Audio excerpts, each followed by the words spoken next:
Good morning everyone, শিল্পার লাইফস্টাইলের নতুন একটি ব্লগে সকলকে স্বাগত। কেমন আছো তোমরা সবাই?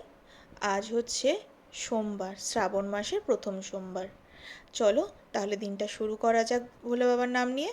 আমার তো জানো মর্নিং ড্রিঙ্ক আমি এটাই নিই, ওই রাতে ভিজিয়ে রেখে দিই চিয়া সিডসটা, দিয়ে হচ্ছে সকালে উষ্ণ গরম করে নিয়ে খাই।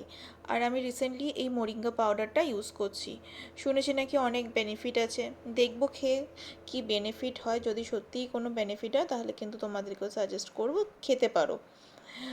আর এটা হচ্ছে আমার লাঞ্চ, যেহেতু সোমবার আর শ্রাবণ মাস চলছে, নিরামিষ, তাই ভেজে নিচ্ছিলাম হচ্ছে ওই কাঁকরোল, পটল আর উচ্ছে, আর একটু হচ্ছে ওই ছোট ছোট ডুমো ডুমো করে আলু ভাজা পোস্ত দিয়ে।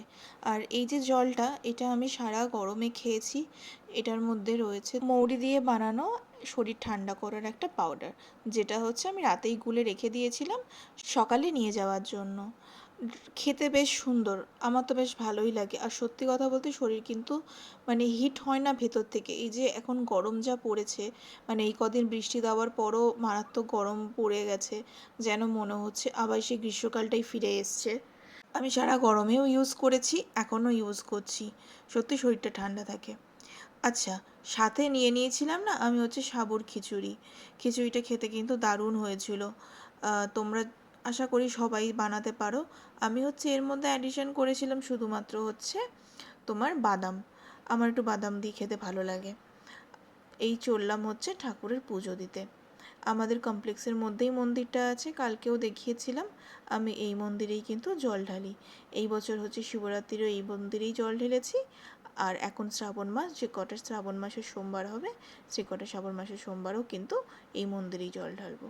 মন্দিরে পুজো দিয়ে এসে চলে এসেছি হচ্ছে ঘরের পুজো দিতে।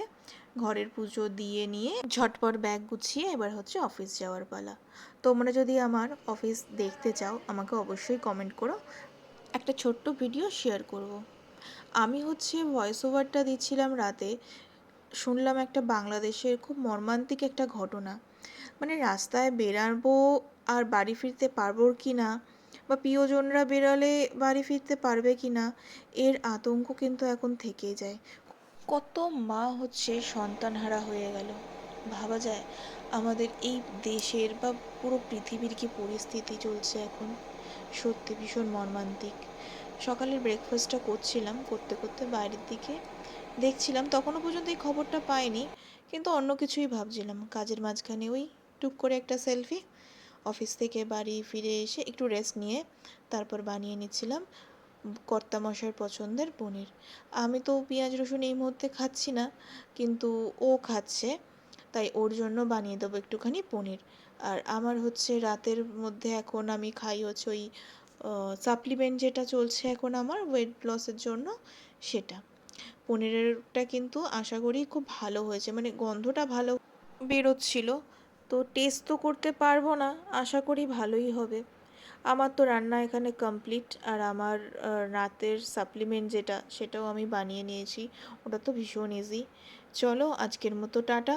তোমরা প্রত্যেকে ভালো থেকো, আর সাবধানে অবশ্যই থেকো, চলাফেরা সাবধানে করো, আমাকে সাপোর্ট করো। আমার ভিডিও যদি ভালো লাগে লাইক কমেন্ট শেয়ার করে দিও, আর চ্যানেলটাকে সাবস্ক্রাইব করতে ভুলো না।